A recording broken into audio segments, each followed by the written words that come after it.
So, for your kind information, for the participants, this session, we will refer a lot about the guideline to group practice for micro-credential. So, kindly refer to the guideline that is already attached in the Google Calendar attachment for your kind reference throughout the session. Okay, without waiting any further, I would like to invite Prof. Andy to deliver his sharing. So the floor is yours, Prof.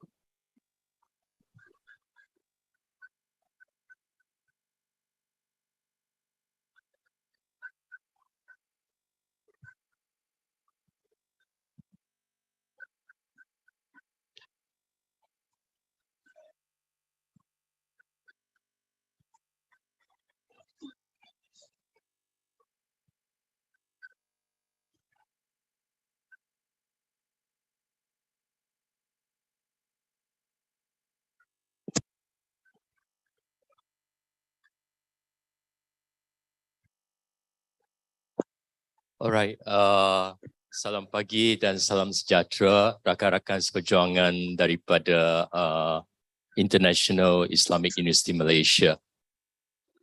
After hearing what Mira and Shu, they have introduced me very generously dengan kata-kata mada manis yang mencuit hati, and saya juga semakin risau.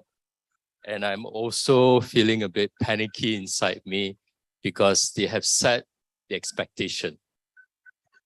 That's the expectation of the speaker.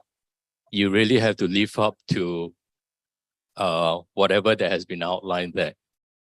So to me, you are all like my brothers, like my sisters, all right? Some of you could be really my abang, which are more senior than me. Some of you could be my adik, could be adik perempuan, adik laki pun boleh. But just for your information, umur saya dah melepasi setengah abad.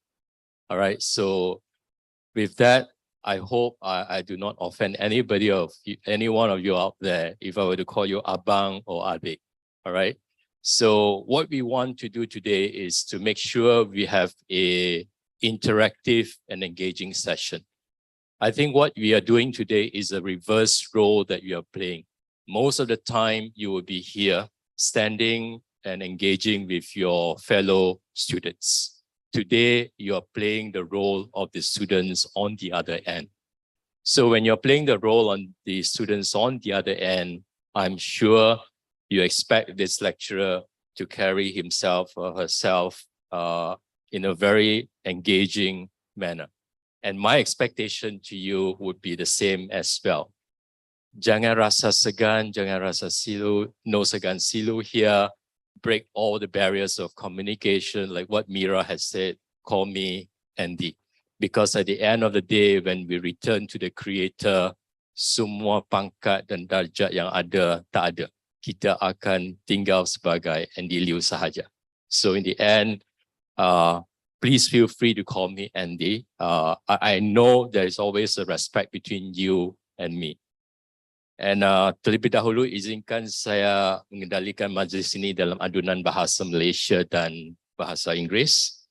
And it is definitely an incredible honor to be here, to be present this morning, or to be part of your strategic workshop initiative.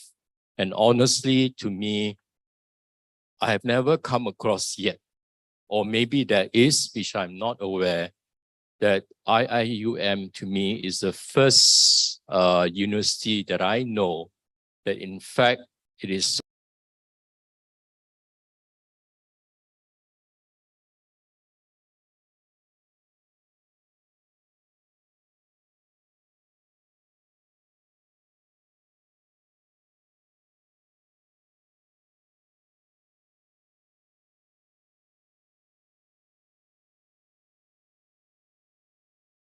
sesi perkongsian di pagi ini. Saya juga ingin mengambil kesempatan untuk mengucapkan selamat hari raya.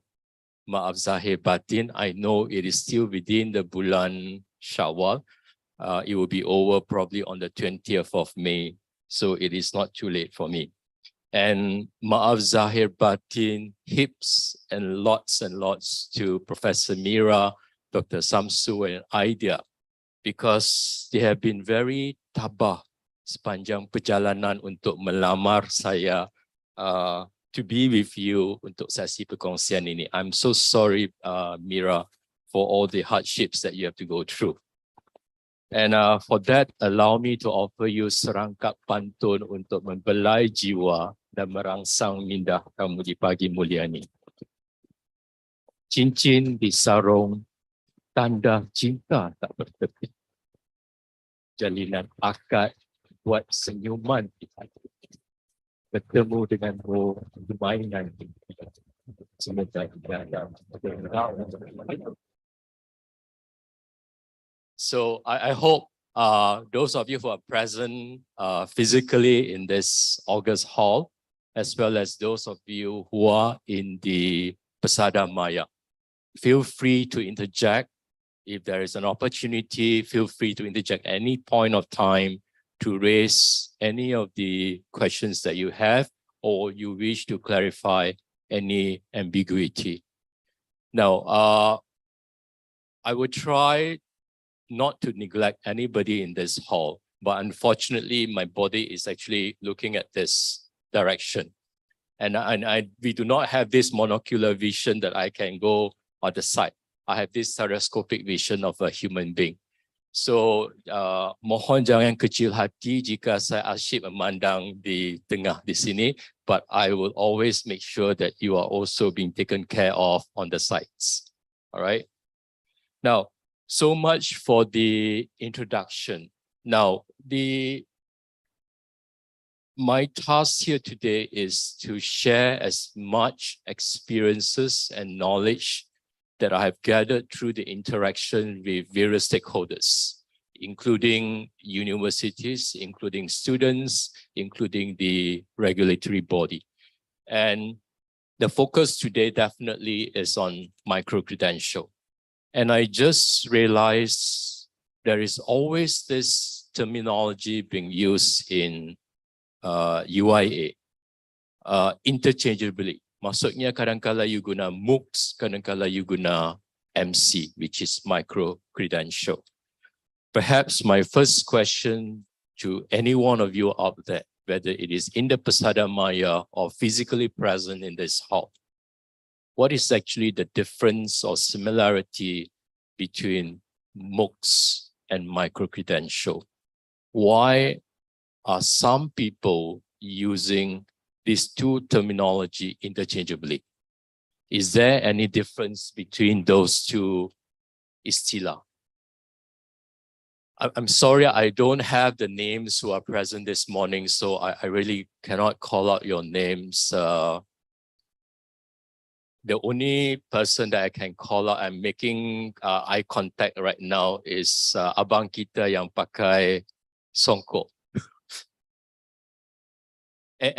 What in your perception, is there any mic for this abang kita untuk menceritakan apakah perbezaan antara MOOCs dengan micro-credential ataupun kedua-duanya memang sama?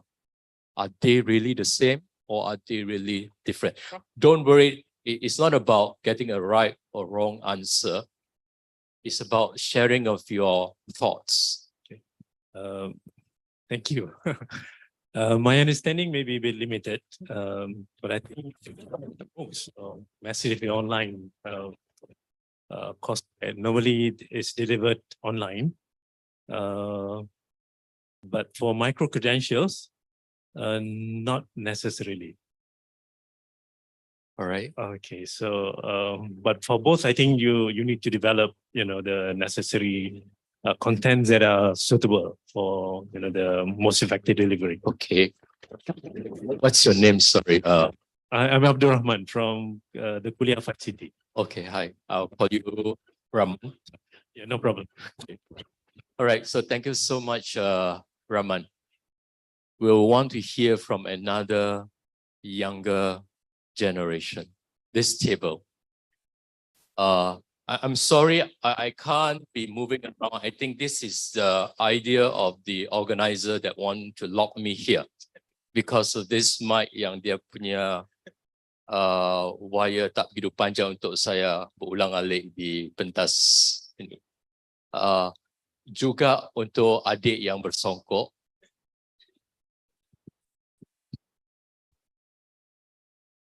What do you understand by MOOCs and micro-credential? Thank you. I'm Kamil from Kuliah of Nursing. My understanding is almost similar like Prof. Rahman earlier, but then for micro-credential, we may need to have the course itself. We need to develop the course itself. And then for nursing, we may need to have practical component where they have to come to physically join the practical session with the instructor.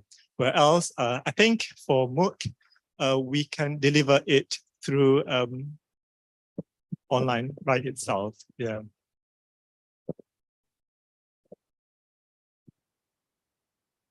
What about the content of the micro-credential and MOOCs? Are they completely different? I would say almost similar. All right, so thank you, a boy. Yeah, I'm very sure it's much younger than 100%. All right. So you have heard two comments given by all right, and I presume so what I would like to reaffirm is that first, what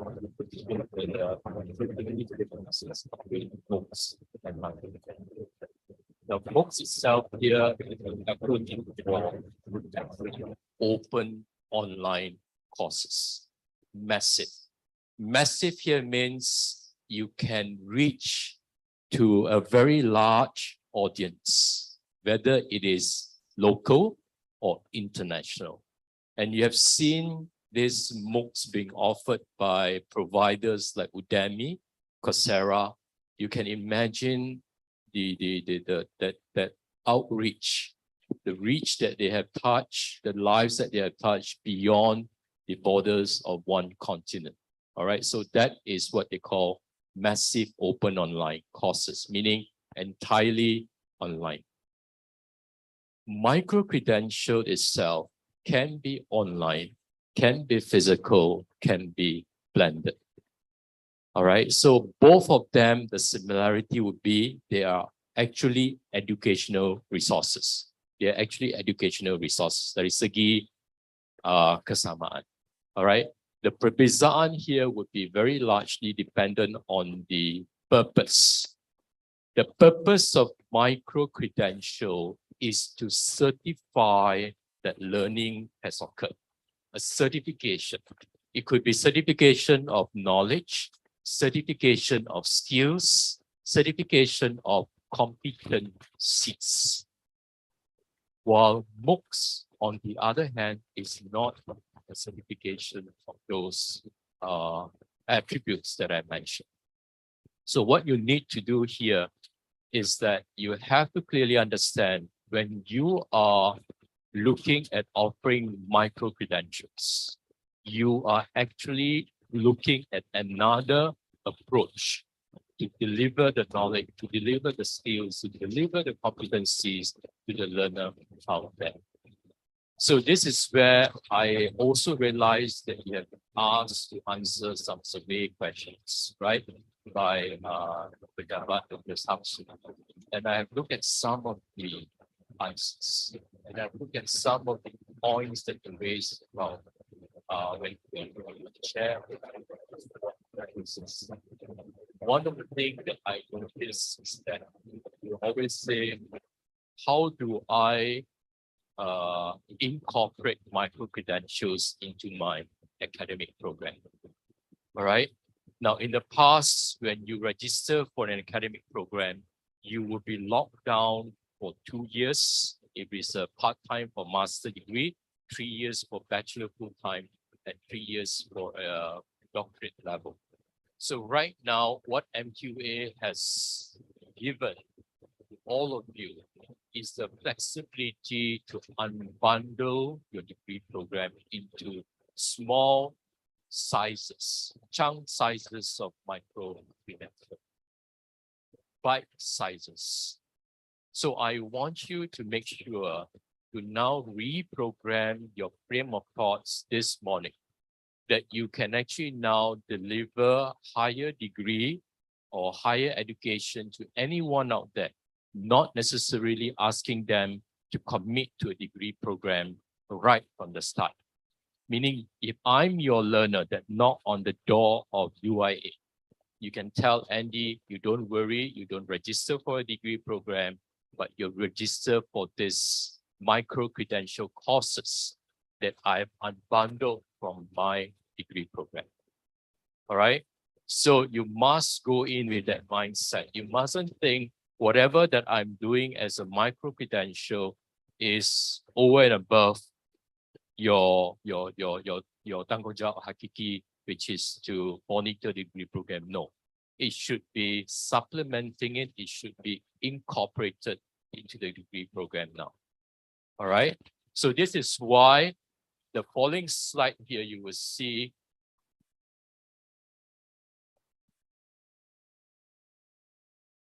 Ida, I think, can you please help?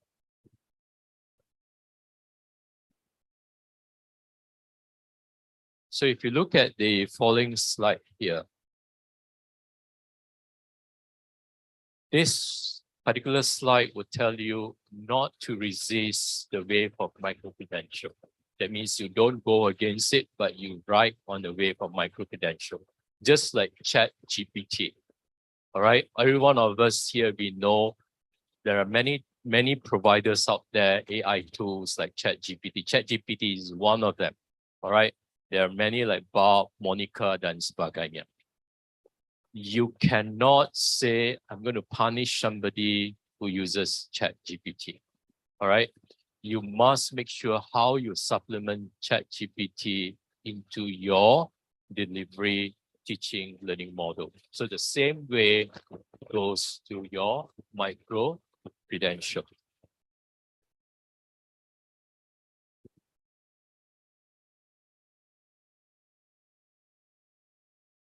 All right.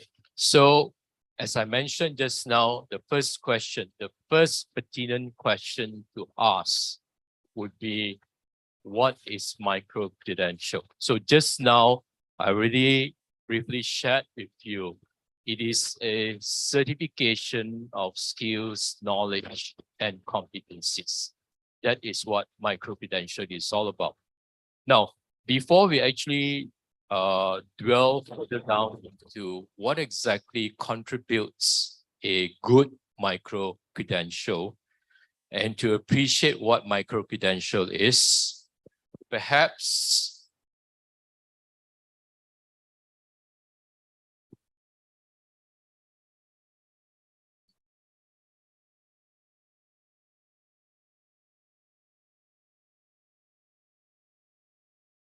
okay, sorry for the technical glitches. I tak tahu kenapa I hilang kawalan of this remote control, but I believe there is hikmah di sebaliknya. All right, the hikmah probably would prompt your brain cells to look at what is coming.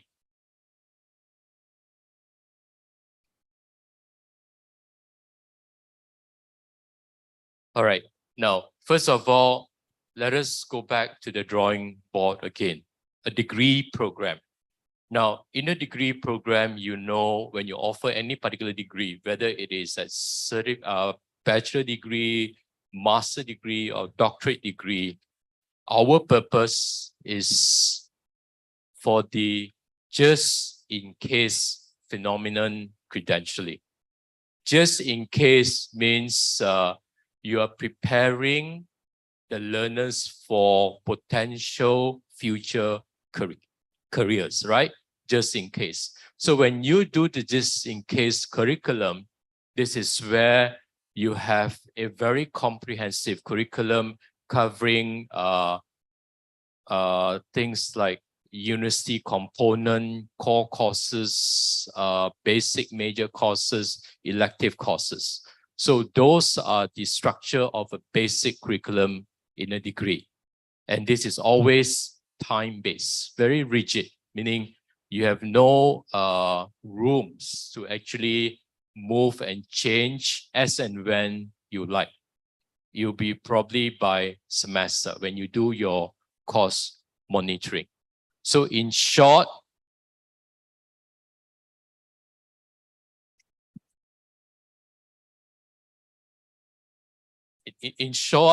a degree is actually a macro-credential.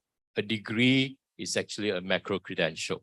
So when you look at degree, then you would then have to ask Andy, if a degree is a macro-credential, that means you are telling me there is actually another alternative credentialing. There is another alternative credentialing. Ida, can you?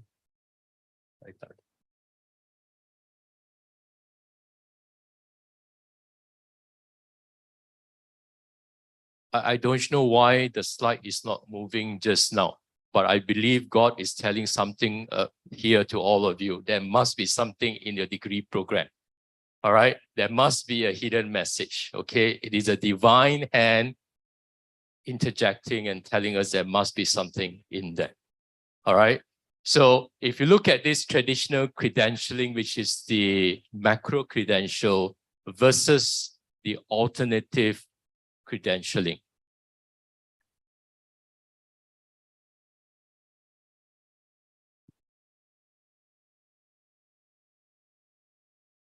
I think God is also menguji kesabaran saya and kesabaran kamu semua.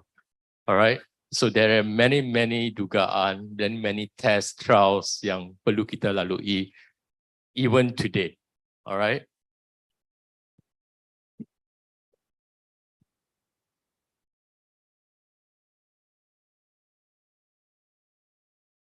Okay, so this alternative credentialing is creating how to say, a variety of opportunities. A variety of opportunities not only for university students, but for public in general. The public here can be people who are working in the industries, could be self-employed, or could be employed by an organization or a company. It could be homemaker as well, or it could be school children.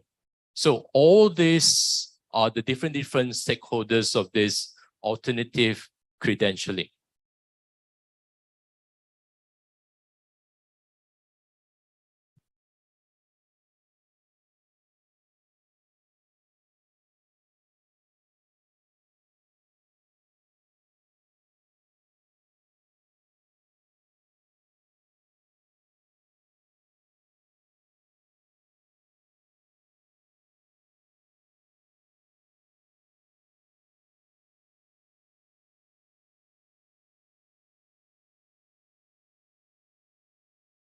Okay, now we will let the secretariat manage that. So maybe I'll go on from here.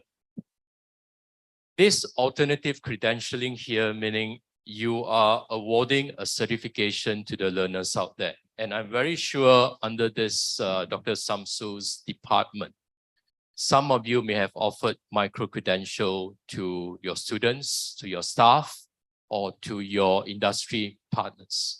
I'm going to ask you one simple question here.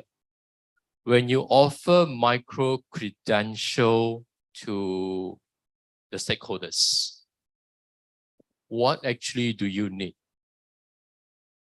Can somebody tell me what actually do you need when an offering of micro-credential is awarded?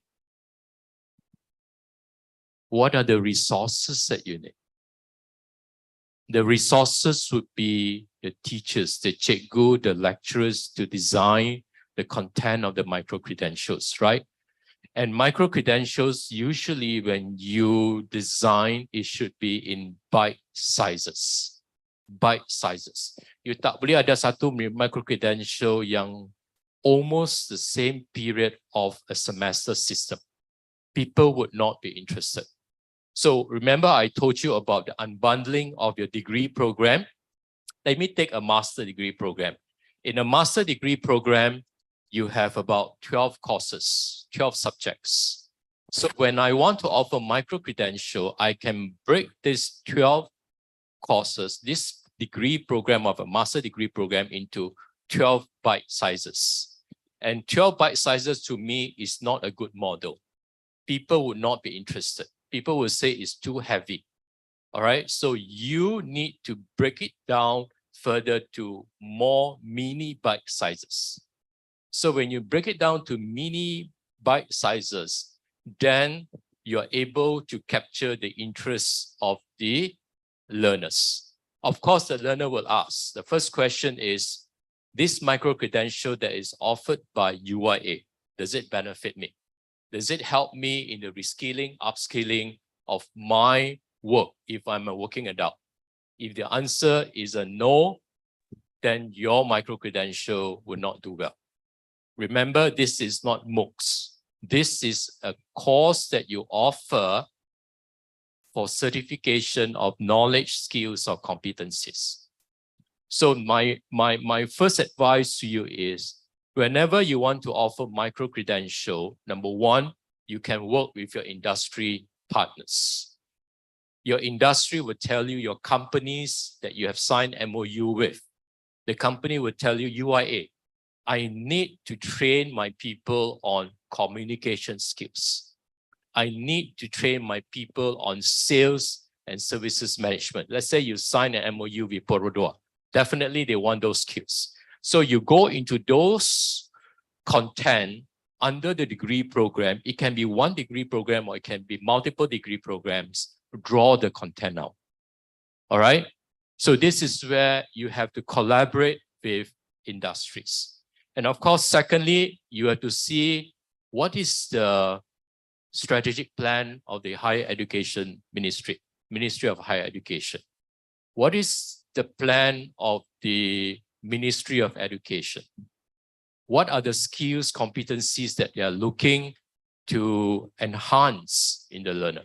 This is where you develop micro-credentials along that specific content. All right? So number one is the content. Now, number two, you're talking about certification. So when you're talking about certification, then you have to ask yourself, how do I measure that the learning has occurred in the person registered for my micro-credential? If there's no learning in that person, it is not a micro-credential anymore. It could be considered as your MOOCs. And MOOCs, most of the time, is free, most of the time. Unless you want to be certified that you have quite a knowledge, then you have to pay a nominal amount. That is the difference between MOOCs and micro-credential again. So here, in certification, definitely, it comes back to your assessment. So you have to make sure what form of assessment that I am incorporating into the micro-credential. Your micro-credential to me cannot have the same assessment like how you assess the traditional learners. Cannot. All right? But at the end of the day, what is important, you remember all of us in this hall, we are so familiar with OBE, outcome-based education, right? Everything is about constructive alignment. Your micro-credential has a learning outcome. If your assessment is able to measure the achievement of the learning outcome, that is a good assessment tool. If your assessment cannot, then you got to revisit the assessment model. All right? So you're talking about the award. The award of that micro-credential would have to come with the assessment. Prior to the award, definitely is the delivery. The delivery now, you have to go back to your usual mantra. You remember in a degree program, you always talk about student learning time. Whatever that you design as a micro-credential, you have to put yourself in the shoes of the learners. If you say this is a one-week micro-credential with this 10 content, would the learners be able to go through this content if I'm also a working adult here? So you got to look at all these different aspects when you design the content, when you put in the student learning time.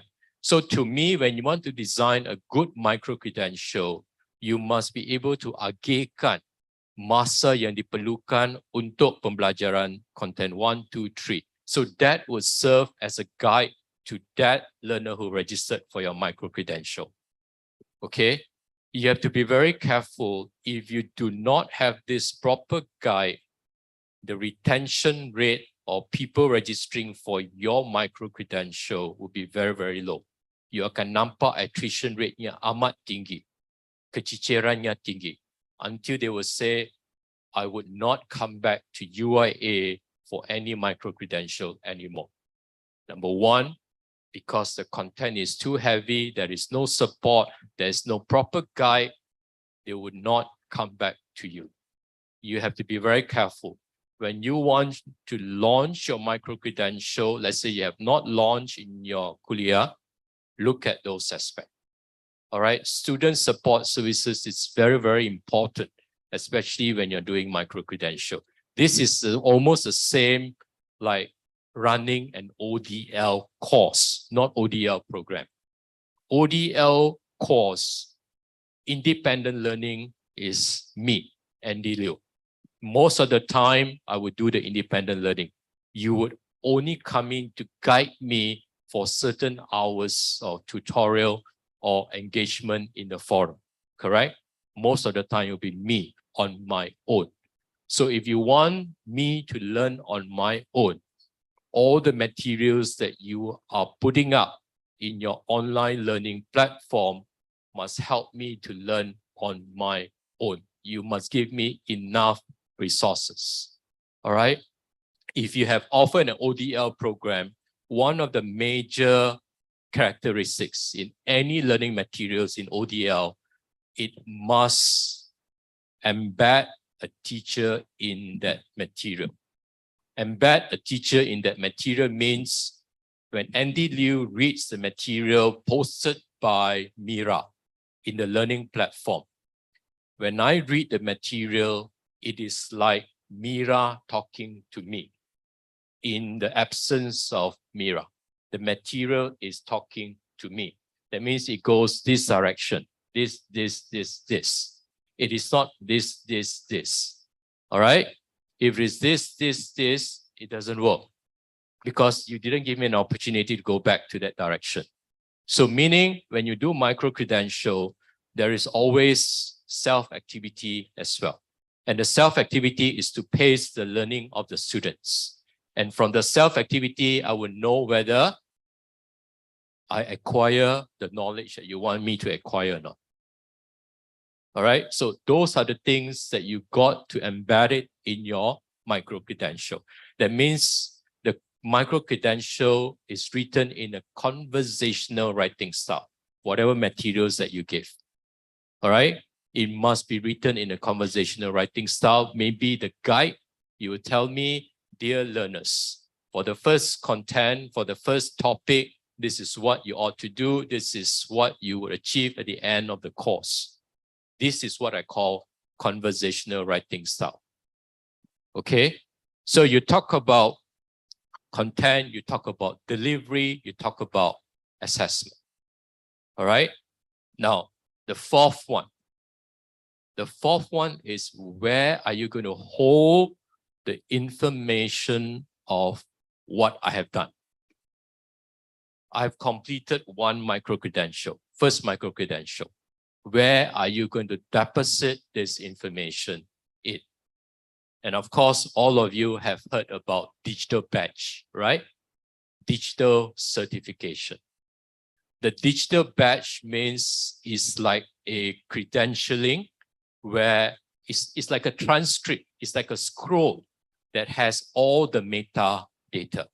The metadata here means data related to the content, data related to your achievement of your results, who provided, who offered this particular course to you as a micro-credential. They are all in that digital badge. All right. So to me, you got to look at this digital credentialing, digital badge. So if I move on now, if you can see in this,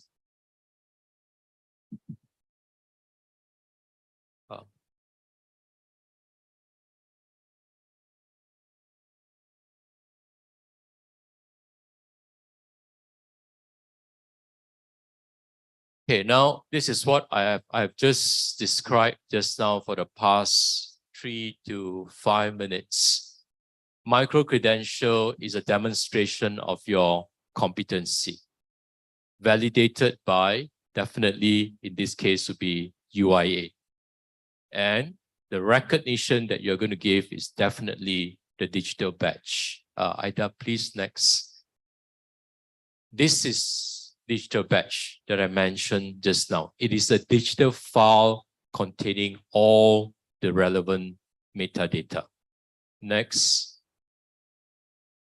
Look at the evidence that can be embedded in the metadata here. All right. It can be in video file format, text, PDF, or even images. Next. This is what we talk about blockchain technology. All right. So to me, it is not managed at the faculty level. I think the center that manages micro-credential, you got to consider having this technology that drives your digital certification and digital badge. All right. Now you can see in this technology, there are 4 main stakeholders. Right on the left would be the regulator, for example, then the employers, the students, and the teachers. What I'm trying to tell you here is that when you have this blockchain technology, one of the ciri keistimewaan is the transparency of the information. Transparency, accessibility of the information.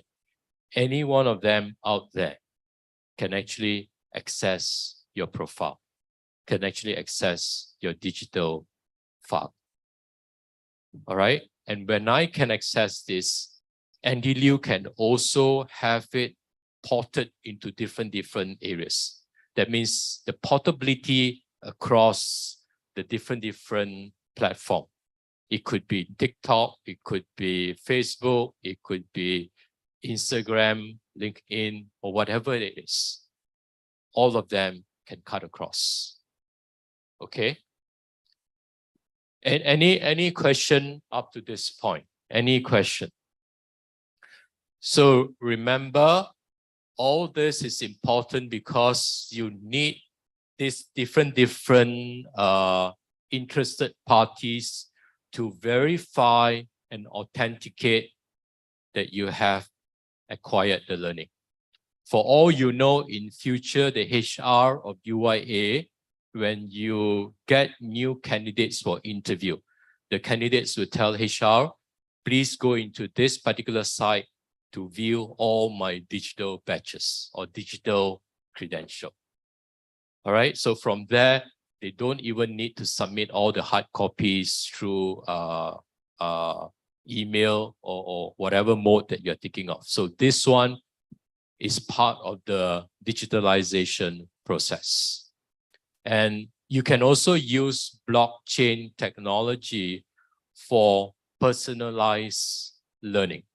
Meaning, if I'm a cikgu and Mira is my student, when I go into the digital credential of Mira, I will know what Mira has learned, how did Mira do in the different aspects of the disciplines. So when I render the support services to Mira, I will try to pack the services at Mira's level. Because if I don't do that, if I give something which is higher than what Mira can actually comprehend, Mira would not do well in the academic program. So blockchain technology itself can also use to personalize learning. So there are banyak kebaikan. So to me, it is high time that UIA, if belum lagi, please look into this. Look into getting this blockchain technology into your system. All right. Next, please.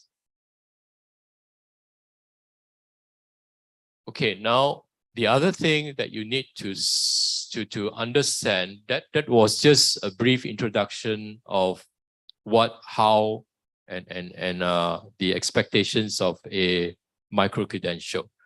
The next session itself here, we will dwell into what is MQA's stand perspective on micro-credentialing. If you look at this particular slide, it all started with this simple guideline in 2019. In 2019, May 2019, there was a publication by MQA on micro-credential. This is a very simple guideline. That's why they call it Guideline on Micro-Credential. I've already shared this document with Ida and asked Ida to share with all of you, whether you are present in this physical hall or you're not present in this physical hall, share with all of you. Now, in this particular guideline, they will tell you the principles of a good micro-credential. How can you effectively manage micro-credential? So when this guideline was introduced, there were a lot of sambutan hangat daripada HCPs, higher education provider, which is why in 2020, next please. In 2020, they developed another guideline called Guidelines to Good Practices of Micro-Credential. Just now was just merely guidelines. Now this is Guidelines to Good Practices of Micro-Credential. Now in this guideline, it states very, very clearly, if you have an academic program, you can unbundle them into bite sizes of micro-credential. You can break down. As I told you just now, the 12 courses in the master program offer as individual courses to your students, all right? But I wouldn't advise you to offer that one single course to a industry partner. The industry partner will say it's too heavy, it is not tailored, made to my expectation, my demand, all right? So here, when MQA does this, MQA is allowing you to register a student without committing to a degree program. All right. So let's say right now I'm actually doing shopping within all the IPTA in Malaysia. I just want to see whether UIA is the institution that I want to lock myself in for the next 2 years for my master degree program. So I would say, right, okay, I'm happy with the content of the program of UIA for, let's say, master in cybersecurity. Example, yeah, I'm happy. But I want to make sure before I actually pay 20,000-30,000 to UIA for my entire degree program, master, I want to make sure this is the university that I want to be locked in for the next 2 or 3 years. So I would say, all right, sir, Madam Puan, I would register for one course dulu. But at that time, you don't register me as a student of that master degree program. You register me as a student of that micro-credential. All right? So I would just follow the courses as how you deliver for your traditional courses. You can do that. Or you want to open up another class, a completely different class of micro-credential. Pun boleh. So it's up to you. All right? It's up to your own resources yang ada. So let's say I follow the traditional class. So when I register, the whole assessment delivery process sama seperti yang conventional. The only thing yang berbeza, at the end of the day, I would get a result slip stating Andy Liu has passed, let's say, corporate governance course. And I will get a grade for that.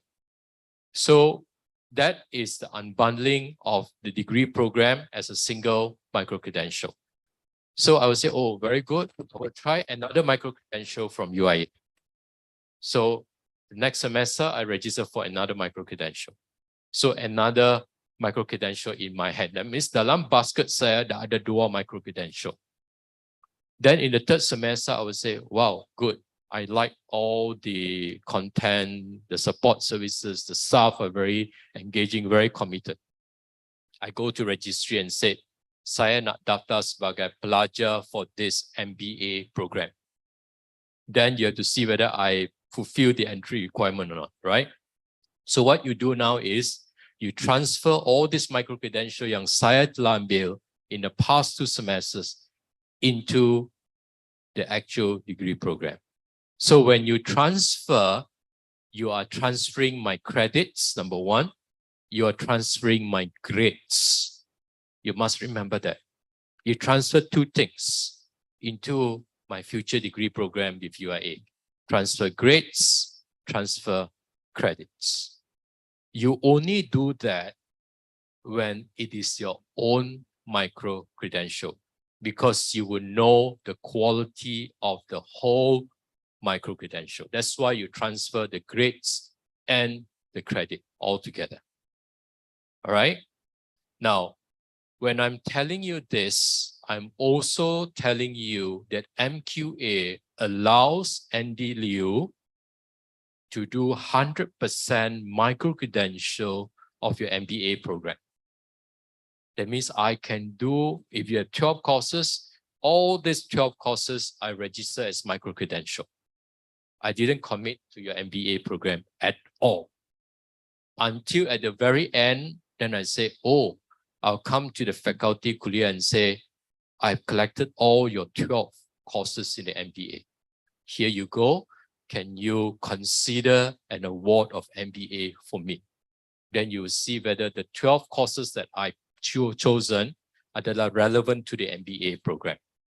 If it's relevant, then you will say, Andy Liu, okay, relevant, number one. Number two, you got to look at my entry requirements, correct? If a master degree, you must have at least a bachelor degree, right? I can be an Appel student that I don't have a bachelor degree, but you must have a diploma. You must be 30 years of age. So semua kriteria kelayakan kemasukan masih perlu dipatuhi. Okay? So in future, to me, you got to consider this model. It could be the mainstream model for your postgraduate students. For your undergraduate, they will always commit to that 3 years, right? For postgraduate, sometimes they don't want to commit. And I've seen in certain IPTS, dia guna model ini, and when the services and content are so good, so relevant to the workplace, they draw them in the end. Okay? They draw them into the mainstream of the master degree program in the end by starting with micro-credential. All right? So imagine if you don't do this, there are many out there are doing this. You will miss this category of learners. You will miss them here. So this is why I'm urging every faculty now to fully embark on this 2020 micro-credential unbundling of the degree program yang dibenarkan. Okay? There is always this question through the stakeholder meeting and through many forums that we have. When I offer micro-credential unbundling, do I need to use the same assessment, the same cara saya mengajar? Not necessarily. Not necessarily. All right? But there's this condition. Sebarang cara pengajaran dan cara penilaian atau kaedah penilaian, alat penilaian yang kamu guna must be constructively aligned. Maksudnya penjajaran konstruktif must be there. One. Number two, you must observe the student learning time. Right from the beginning tadi saya dah berkongsi that you must see that I'm a working adult. If you give me this number of content, would I be able to sumbang, mengobarkan masa saya untuk mengikuti kandungan ini with my limited time? All right, because working adults, they have commitment of family, commitment of work, and personal commitment. And now you tambah lagi satu commitment pembelajaran. Can they manage with this 4 commitment? If you tell them you got to spend 5 hours in the day, my answer will be impossible. They can never survive. Okay? All right, so those are the things that you got to map out when you offer micro-credential through the unbundling approach. Okay? Doesn't mean that it must be a proctored final exam. yang kamu guna in your conventional.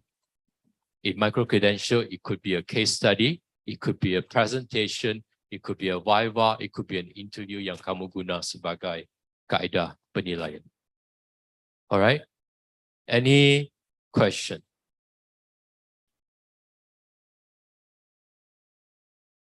So the next one,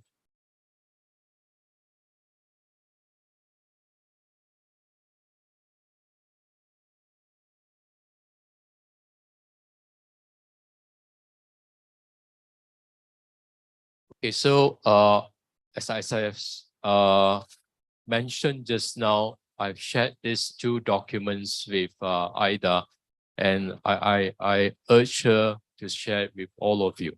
So take a look at this two documents, but your focus should be this one.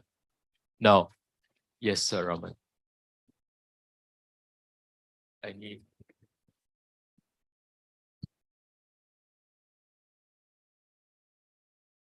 Yeah, before you go further, I would like to just refer back to the transfer of credits and grades. You said that the transfer has to be your own micro-credentials. So is there possibility of inter-institution transfer of credits? Yes, possible. All right. So for here, actually, I wanted to come to that eventually, but since Raman has raised this, what we have discussed just now was your own micro-credential. That's why you transfer your grades, because you know your grading system. But if you're transferring somebody's micro-credential, let's say Taylor's University, for example, somebody did a micro-credential in Taylor's University and come to UIA. Usually, you will not transfer the grades. You will transfer the credits if the content are relevant, right? You wouldn't transfer the credits. You wouldn't transfer the grades. And this is why MQA has also given this syarat. When you are taking micro-credential from orang luar, all right, other IPTS, you can, but up to a maximum of 70%. 70%. Meaning 30% must be your internal micro-credential. If I'm a person who says I want to do everything menerusi micro-credential, 30% will be me, UIA. So meaning in the 30%, you have your grades, you have your credits, and this is how you calculate your CGPA, correct? Imagine if they allow 100% from outside into your program and they don't have grades. How are you going to calculate your CGPA? Impossible, right? And this is why they clearly said that 30% must be internal. 70% can be different institution. When I say 70% can be different institution, meaning institution A, I take some. Institution B, institution C, I take some. All right, so it can be one institution external, it can be multiple institutions into UIA. Boleh. All right, so yes. Never mind. Is this okay? Is this good to share? Hi, my name is Samsul also.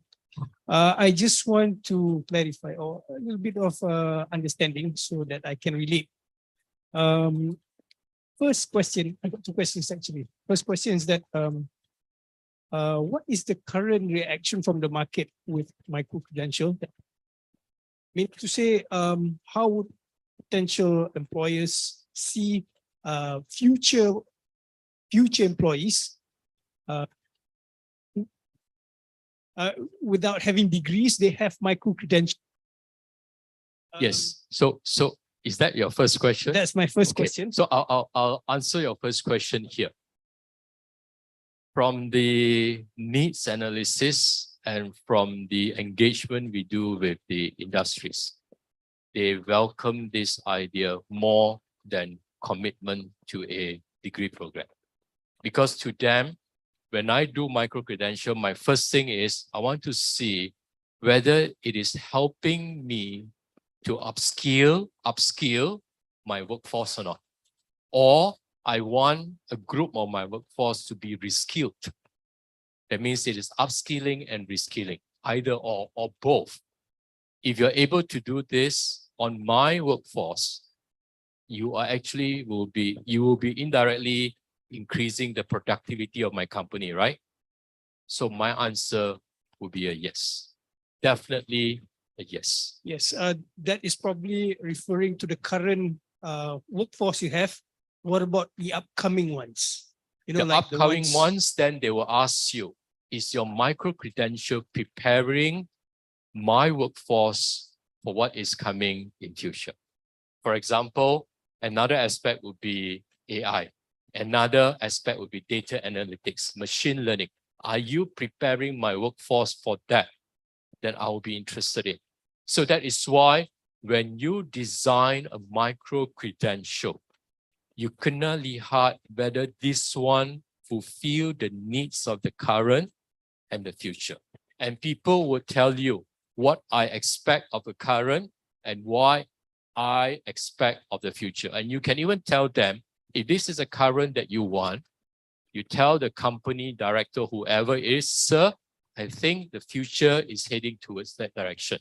And I suggest that UIA offer this to your future workforce. Okay? You will say in future, a lot of the communication will be through virtual, right? So there is another skills. If you're in the communication skills, you'll probably look at virtual collaboration, isn't it? You are going to look at the social impact out of this. So all these little things you are preempting that you are preparing these industry players out there to equip their employees with the necessary skills. Okay? And you can even have a course on ChatGPT. The industry can actually use this ChatGPT to move their productivity. There are many, many ways. All right? The second question is related to what you just said. I'm looking from a marketing perspective.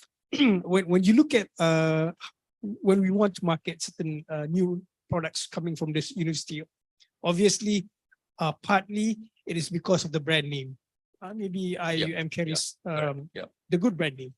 But when you are looking at, generally there are some statements saying that in the future we don't need to have formal education, and probably ChatGPT would be the answer to all these problems rather than going to formal education, whether it is through a full degree or whether it's just by bite size. Right. So, what's your take on that?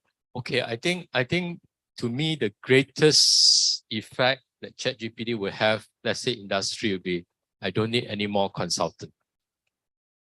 All the consultancy work that saya employ consultant, I will say, sorry, consultant, you kena gulung tikar. Because ChatGPT right now, it may not be accurate. Some information may not be accurate, but you know how the machines learn, right?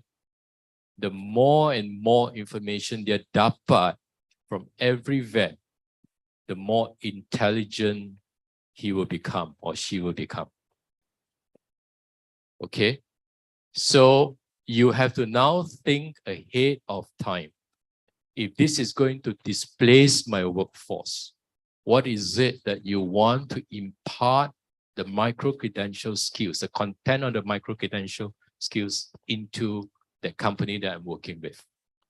What you could look at is the soft skills, the critical thinking aspect, where ChatGPT will never be able to override the human values. Those are the skills that you got to incorporate into your micro-credential. All right? For all you know, one day they will say, I don't need UIA micro-credential. I will rely on ChatGPT. And ChatGPT one day may even have this voice over and tell you, hello, this is how you should learn. When you punch in the answer, he will even tell you, oh, wrong answer. I think you should do this, you should do that, right? Do you realize that ChatGPT is better than any of us here in this room? If you ask ChatGPT 1000 kali, dia akan tenang.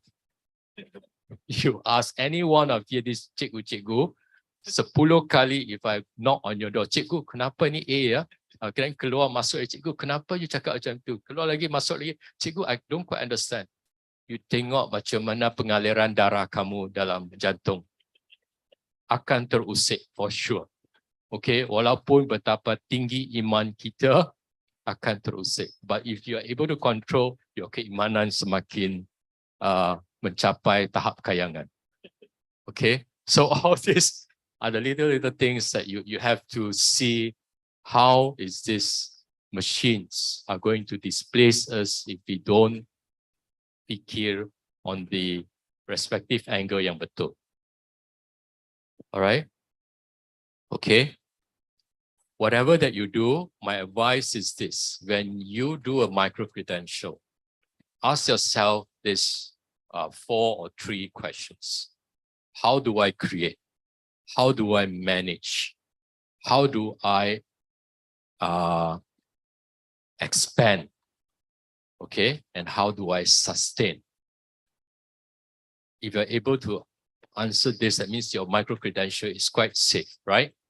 If you can create, but you cannot, let's say at the end, tak boleh sustain, that means you only reap the benefit for a short period of time saja. Then you have to exit, go in with another micro-credential. Okay, I repeat, create, manage, expand, sustain. Okay, so all this tak ada dalam GGP punya. It is a sharing of experience. Create, manage, expand, sustain. All right. Any more question? Yes, please. Amiro, Miro, we would like to hear your Okay. nada suara yang mengancam. Right. Okay. What would be some of the challenges that the students might face if they were to register for these micro-credentials, and how do we go about it? Okay, the challenges to me is like the challenges of an open distance learning phase. They will lose interest, they will get demotivated. Because the culture of the education dari kecil sampai sekarang, let's say in our public, not international school, we have been spoon-fed, too dependent on the cikgu. Semua cikgu bagi. So we dependent on the cikgu. So this learner will still carry that mindset. And when they say, how come my cikgu tak ada? Most of the time, the cikgu asks me to read on my own, do on my own. All right? So these are the challenges, but you can overcome these challenges through many different ways. Number one, you can have social interaction through your WhatsApp. If you're willing to review your WhatsApp number, and you said, for example, there is a tutorial coming up next week. Before the tutorial, text them. All right. I hope to see you next week. These are the things that we need to learn. Then before the tutorial, actual tutorial day, text them again. Oh, I'm so looking forward to meet up with you. Please remember this system. Then masa tutorial, you engage. Then lepas tutorial, you also have this post tutorial. So how are you guys? Did you all learn this? Did you hear what Amiro, did you hear what Samsu mentioned? You bring them up, you engage with them, you connect with them.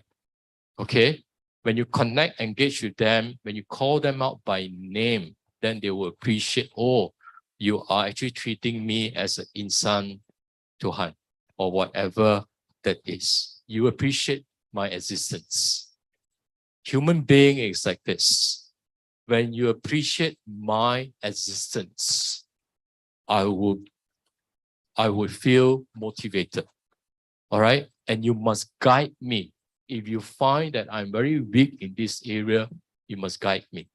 Whether with resources or whether pointing out feedback yang constructive.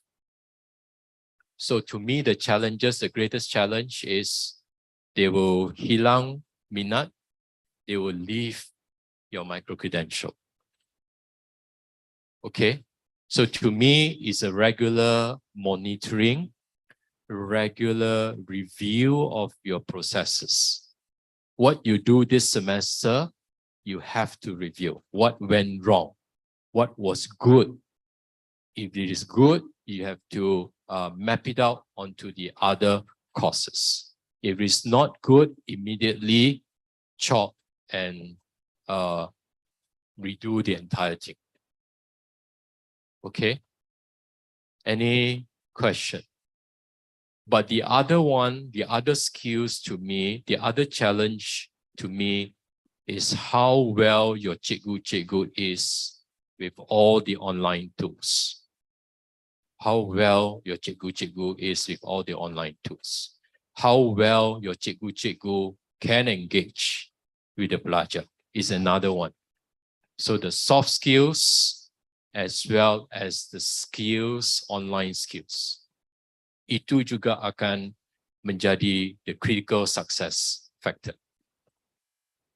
Okay? Some cikgu, they are very good in the knowledge and the content, but they cannot transfer the knowledge. Somehow tak boleh. Okay? So you have to be very careful.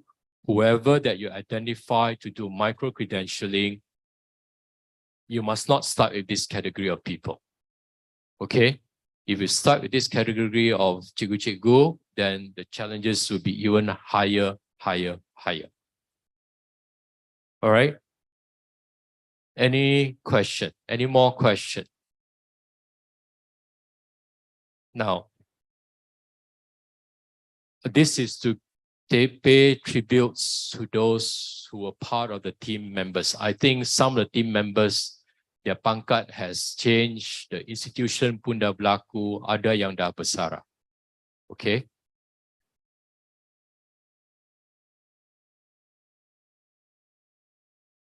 Okay, I'm just extracting certain policies that to me, it is critical if you want to unbundle the micro-credential from your academic program. Number one, it does not need any entry requirement, as you all know, all right? But you only need to make sure it fulfills the entry requirement at the time where you want to register the student as a learner in the program. Then for that, you know what is upper A, you know what is upper M. Upper A and upper M adalah daripada keluarga yang sama. Daripada keluarga yang sama bererti pengiktirafan pembelajaran terdahulu. That means recognition of prior learning. And prior learning, there are three types. Formal learning maksudnya learning yang membawa kepada kelayakan akademik. It could be my STPM, SPM, HSC, A-levels, certificate, diploma, all these are formal learning. Second one is the informal learning. Informal learning adalah your work experience, okay, your hobbies, semuanya dibawa informal learning. Third adalah non-formal learning. The non-formal learning adalah kursus-kursus pendek that you have gone through. Short courses, conferences, seminars, workshops that you have gone through. Those are non-formal learning. So bererti from these three forms of learning, you are recognizing this prior learning to allow them to enter a degree program. That means you are measuring the competencies of these three learning in fulfillment of the kelayakan kemasukan. So bererti for a bachelor degree, just give you an example if you're unfamiliar with a bachelor degree through APEL A, I don't need any diploma, I don't need any CGL. I can be somebody that has no formal education at all. Langsung tak ada. Tak ada PMR, tak ada SRP, tak ada MCE, semua tak ada. Langsung tak ada. I can go for APEL A. Bila lulus APEL A, I can masuk the degree program officially, secara rasmi. This is APEL A. Okay? APEL.M. The M there stands for micro-credential. Micro-credential. Okay? Now, for you to understand APEL.M, what is important right now is you got to know what is the assessment instrument in APEL.A. Apakah instrumen penilaian that is in APEL.A? APEL.A for a master degree entry, you have aptitude tests, you have portfolio, you have interview. 3 instrument penilaian at the master level for APEL.A. I repeat, aptitude, portfolio, and interview. 3 instrumen penilaian for APEL.A at the master level. APEL.N is to cater for people who have registered for the micro-credential. Remember micro-credential just now, the unbundling one? They only need to do 1 assessment, which is portfolio. You see the difference now? The A, APEL A yang kita sebut tadi has 3 instruments. The M has only 1 instrument, which is portfolio. So that is the difference between A and M. Okay.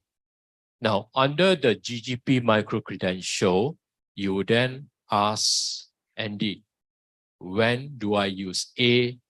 When do I use M?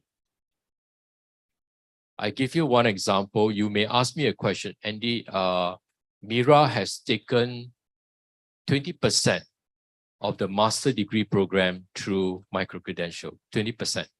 20% of the total credit through micro-credential. So Mira comes to UIA. Is Mira going to do APEL A or Mira going to do APEL.M? Have you ever heard of that before? The criteria is for Mira to go into APEL.M, Mira must complete at least 50% through micro-credential. If Mira only completes 40% of the total degree through micro-credential, Mira cannot come in using APEL.M. Mira must come in using APEL.A.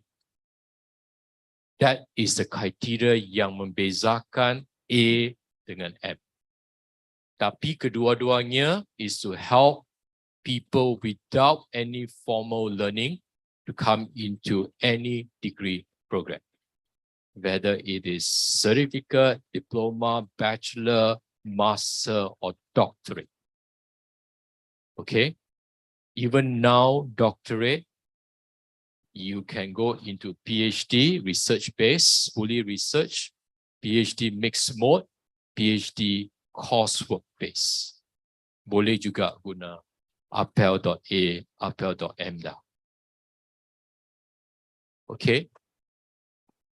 Any question? The rest, I'll skip it.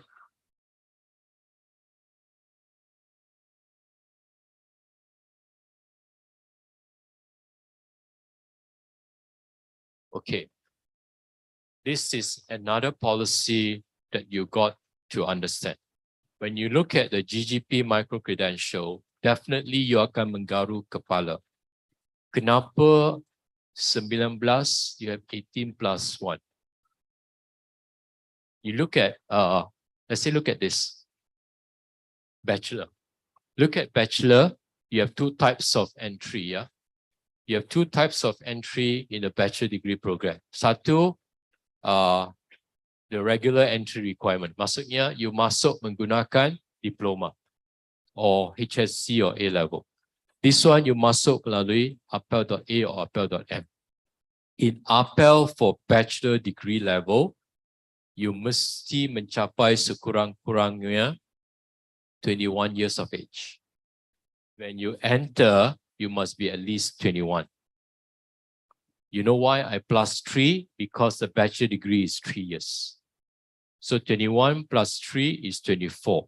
So if I'm an APEL A student, my age of graduation sekurang-kurangnya 24 tahun. Right? So what this guidelines to good practices for micro-credential is saying, Sesiapa yang kamu nak graduate through micro-credential, 100%, they cannot be less than the age of here. All right?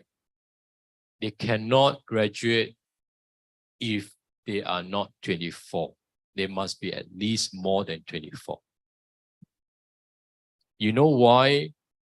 You know why MQA is imposing these standards? I give you one example. What will happen if they don't impose these standards? I'm in Form 5 now. I start registering for your degree program. Satu or dua kursus every month. I'm in Form 5 now. I can, right? Because you're offering as micro-credential, I pay, I register. 3 years down the road or 4 years down the road, Form 5, I would have completed your bachelor degree program, correct? So can you imagine if I'm Form 5, how old is Form 5? Form 5 could be 17 years old, let's say. So 17 plus, let's say 3 or 4 years, I will only be 21 years old. By 21, I've graduated with a bachelor degree. So they do not want people to start disrupting the education system in the secondary school. Do you understand? Kalau tak, can you imagine one day, nobody would want to go to secondary school dah. Tak ada dah. Terus by Form 1, they start registering for your micro-credential. There is a possibility, you never know, right? Okay, do you understand now? Do you understand? If you see this table in the GGP micro-credential, that is the purpose of having it there. Okay, now in the GGP micro-credential, it is only until master. That means they terlepas pandang PhD. Okay, doctorate. Now, let's say now with this pemahaman, understanding, would you able to tell me, let's say I add in another column, another row here, master.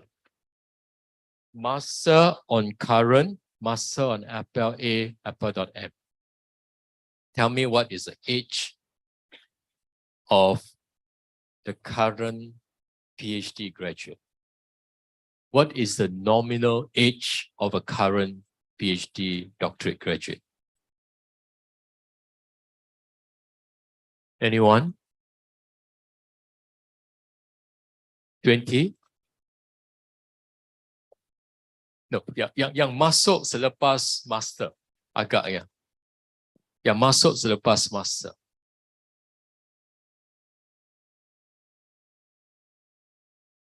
You see, when I finish my master on the current, I'm 24, right? So let's say a doctorate degree right now, full-time, is always 3 years. MQA dah tetapkan 3 years doctorate. So 24 plus 3, 27 years old. So berarti if you're offering DBA through micro-credential, I cannot graduate if my age is only 26 when I finish your DBA micro-credential. I must be at least 27 or more. All right, so this is a policy that you kena tetapkan in your Senate, that you make sure tak graduate. Prof, Yes, so just so that to clarify, so the learner could complete everything earlier, right? yes, They just need to wait correct. for 1 year. Yeah. Okay. But macam ni, they always have this nampak tak dia ada caveat ini, dia ada pengecualian ni. Tapi tak boleh selalu guna pengecualian ni. If let's say 100 students you guna 100 pengecualian ni, it's not pengecualian already, it's normalizing it already. Right? So dalam GGP ni dia benarkan pengecualian ni. Alright. Now tadi, remember tadi when we spoke about the doctorate kat sini, the regular punya 27 years age, right? Do you know what is the upper A punya entry minimum entry to upper A berapa umur at the doctorate level? Anybody who are familiar with upper.A? For master is 30 years. All right, for entry. For doctorate, minimal is 35. 35 untuk dia masuk melalui appel.A or appel.M. So if 35 saya masuk plus 3 is 38. So if I'm a working adult doing your DBA melalui appel.M, if saya kurang daripada 38, I cannot graduate. Are you clear now? Okay, so that is how you interpret the whole table here. Normal graduation age. Okay. Any question? Now I know I've taken longer time than it is, sebab saya semakin risau. Saya nampak ada pemisahan jiwa dan raga di kalangan kamu. Okay. So please bear with me a few more slides, then you can rejuvenate. Jangan completely hilang ya. So this micro-credential, this one is from accredited program. This is standalone micro-credential. Now when you do micro-credential, you got to ask yourself this. The first question you kena tanya, do I want this to be a standalone yang tak terikat to mana-mana degree program? When I work with the industry, do I want this or not? Okay, or I want the industry to terikat kepada micro-credential from accredited program. So if you want terikat kepada accredited program, when you approach the industry, you bawa all the senarai khusus yang ada in, let's say you have 50 old programs in UIA. Bawa the 50 program punya senarai khusus and say, these are the senarai khusus tuan. Pilih yang mana kamu rasa you nak saya train your workforce in. So then they will pilih. If they look at the 50 and they say, oh, nothing suits me, then I, as the industry player, I will tell you, UIA, I want this kind of course. Can you customize and design this course? Then your answer will be yes. That will be under a standalone micro-credential. Okay?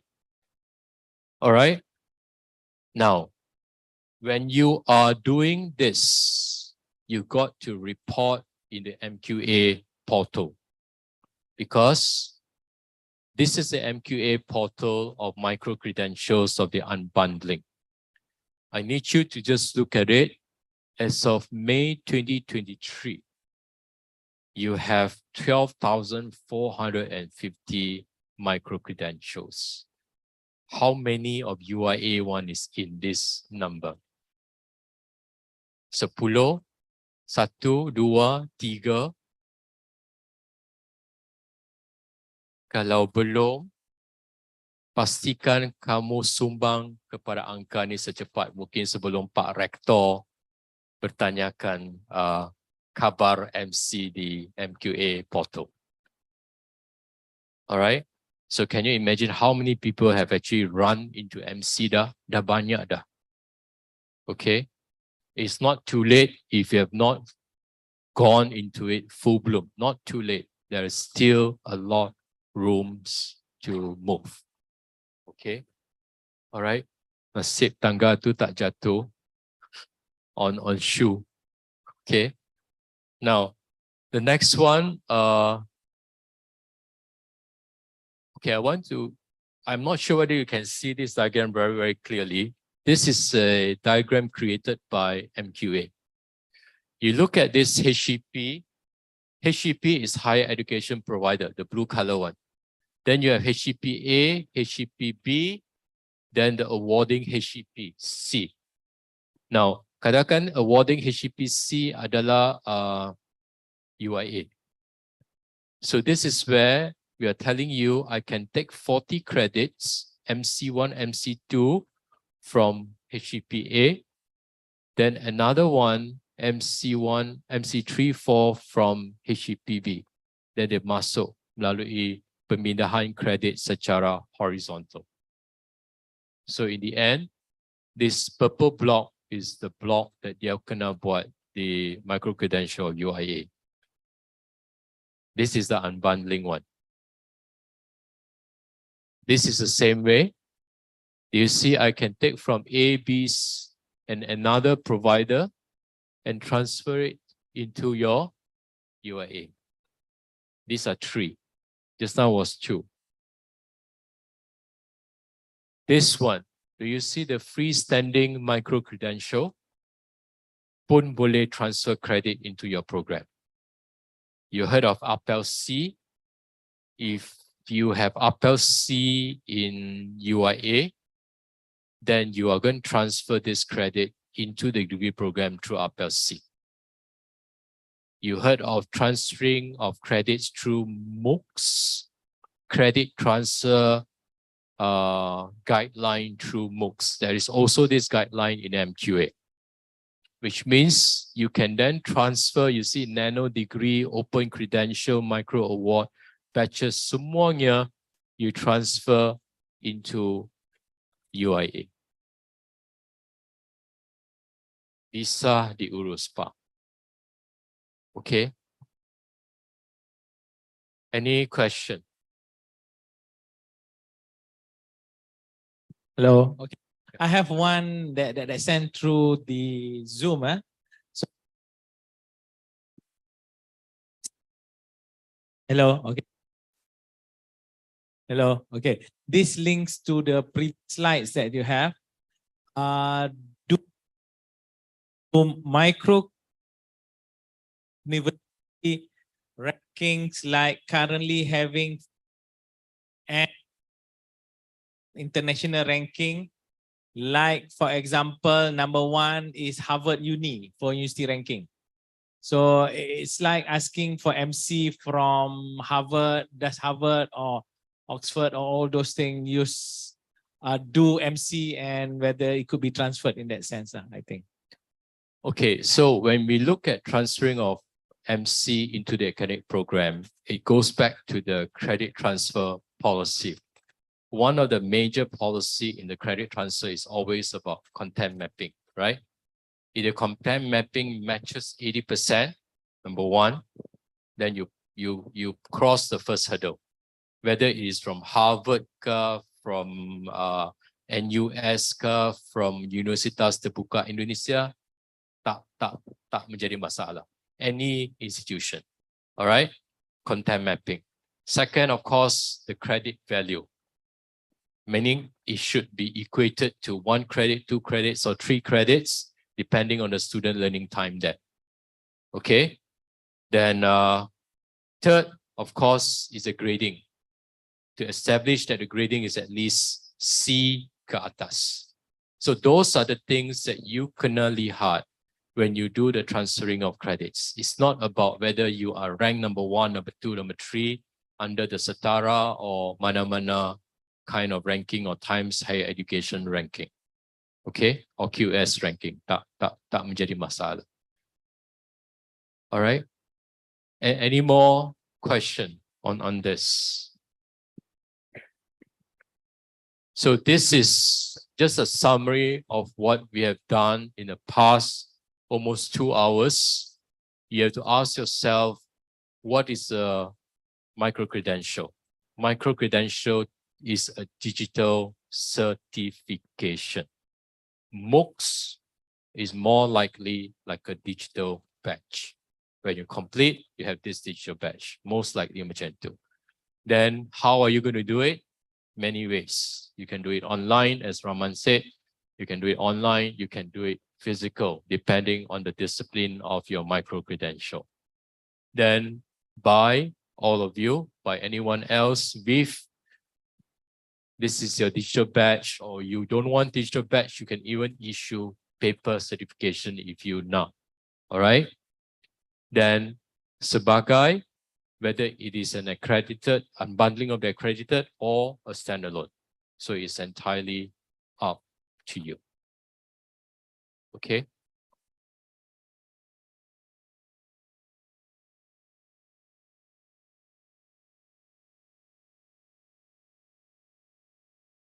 All right, so this is again another summary, almost the same. I don't. All right. So the take-home message is very simple. Just 3 take-home messages, what Prof. Karim has mentioned before. Number 1, you must know this is an enabler. This is a tool for you to award a qualification to a student, a competency to a student. Number 2, you have to leverage on the technology. You have to leverage on the technology, because without leveraging on the technology, you cannot do a good job in micro-credential. All right. Then the last one, intersection between macro and micro-credential. Can anyone tell me what is the meaning of this intersection between macro and micro-credential? Your macro is your degree, right? Your micro. Apakah yang menjadi jambatan or titi antara dua ni? What do you need? What do you think would be the jambatan yang connect this macro and micro?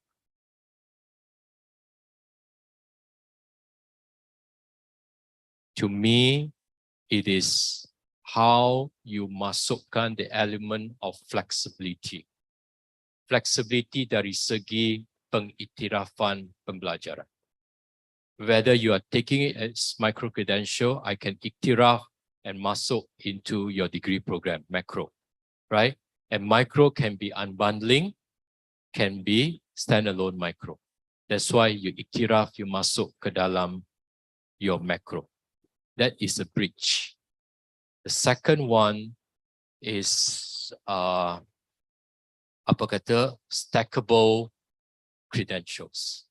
That means you allow the unbundling to stack, pindah terus masuk ke dalam macro. Stackable credential. All right. The one yang connect lagi is your delivery platform. Different delivery approaches. Jangan sekadar menumpu on the conventional delivery dah. It can be 100% online. It can be a blended. Okay. So it's entirely up to you now. So these are the things yang akan connect the macro and the micro, the intersection there. All right. So any more questions? So bottom line here is that you have to create a flexible learning pathway. You have to create a flexible learning pathway. Otherwise, you will lose out to many public and private institutions in Malaysia. Okay, tak boleh rigid macam dulu dah. Kena ubah sedikit. Okay. Sorry, I just want to Yes, answer. yes, Mira. We have that kind of perceptions. I think that when it comes to online, it's easier. So I'm not sure whether it's happened in other institutions, but we do have that kind of perceptions here. So if we say we want to have Apple A or Apple M, and we put the conditions that we only accept those micro-credentials which will fill certain credit, I mean like minimum of B+, for example, are we allowed to do that? Yes, you can. We can.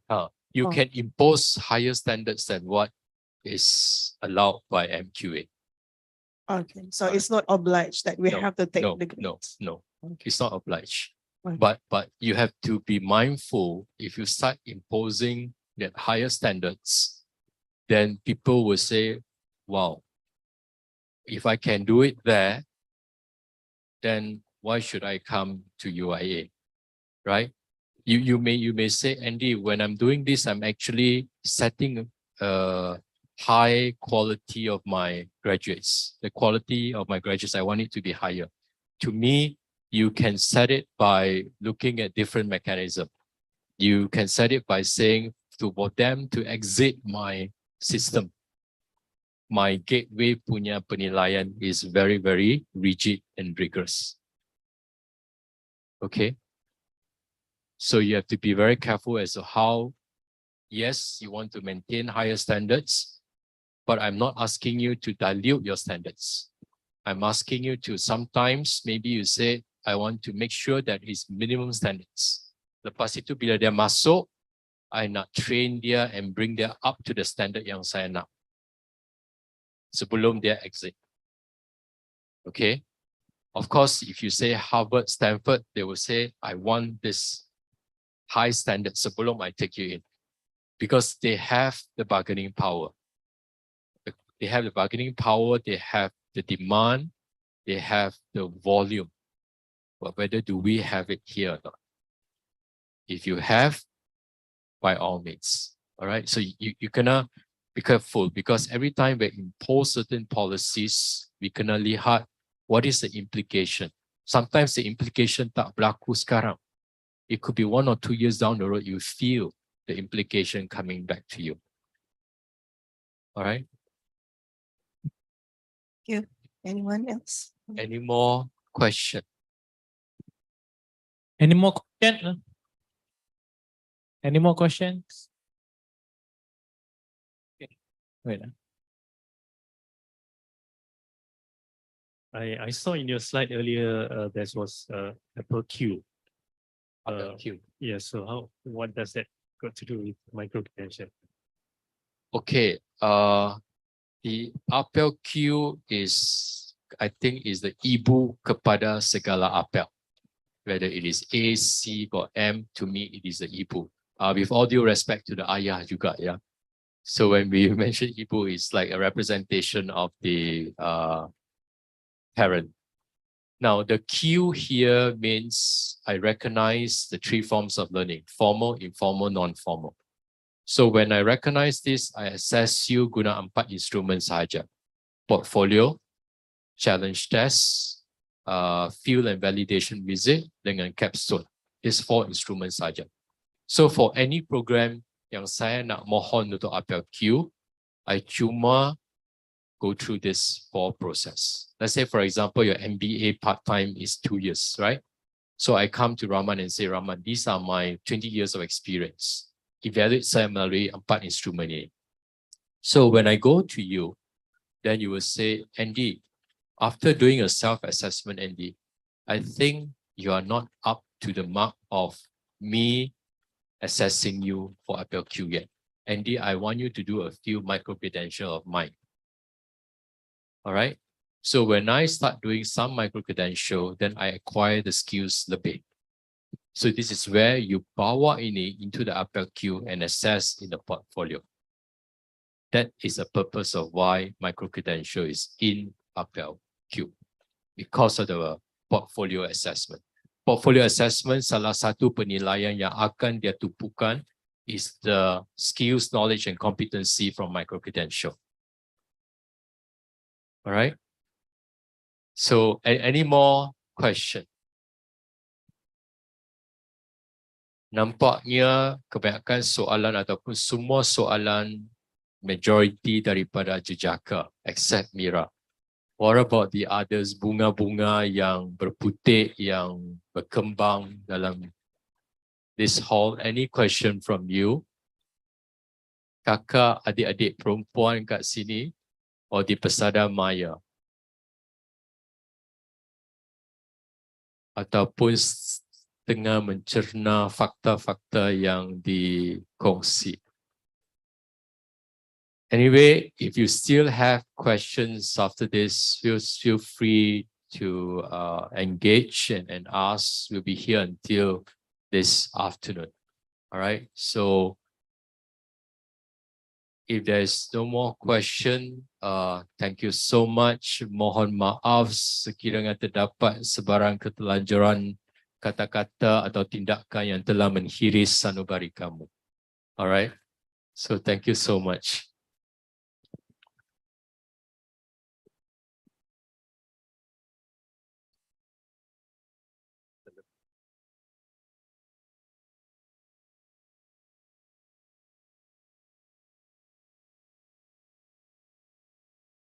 Okay, thank you so much, Prof. Andy, for your such a detailed explanation and addressing all of the questions from the audience online and offline in the physical hall. And whatever that you have explained is actually give a lot of insight to us, to me, and to all of us. Okay, in case if there is any last questions from the audience, maybe in the online or at the hall, I think we still have some time to cater the questions. So I think everyone is ready to move forward to next to the next session, I think. Okay, so I think with that, thank you so much for whatever that you have shared with us. I believe it's a really insightful information that you have been shared by Prof. Andy, and it's a really interactive session. And a lot of questions being asked, a lot of relevant questions being asked. So with that, I think that's it. That is the end of our hybrid session, the online and the physical. So before we end, I would like to really thank all of the audience that have joined us in the online session. Really appreciate your effort to join the online session and to ask a lot of questions to know more and learn more about our MOOC and micro-credential. It's for the purpose of further improvement of our institution. And with that, thank you and hope to see you again soon, maybe in our next online series, inshallah. Okay, so with the end of our first session, which is a sharing by Prof. Andy. So I think we can move forward to the next session, which we will conduct. It's much more of physical interaction. It's more an interactive interaction between the speaker, which is Prof. Andy, Dr. Shamsul, as well as the micro-credential liaison officer that are available today. So what we're going to do next is the session about presenting the finding from the pre-MC pre-roadmap survey, in which that I believe most of us have filled up the survey. But currently, a kind reminder for those KCDIOM that have yet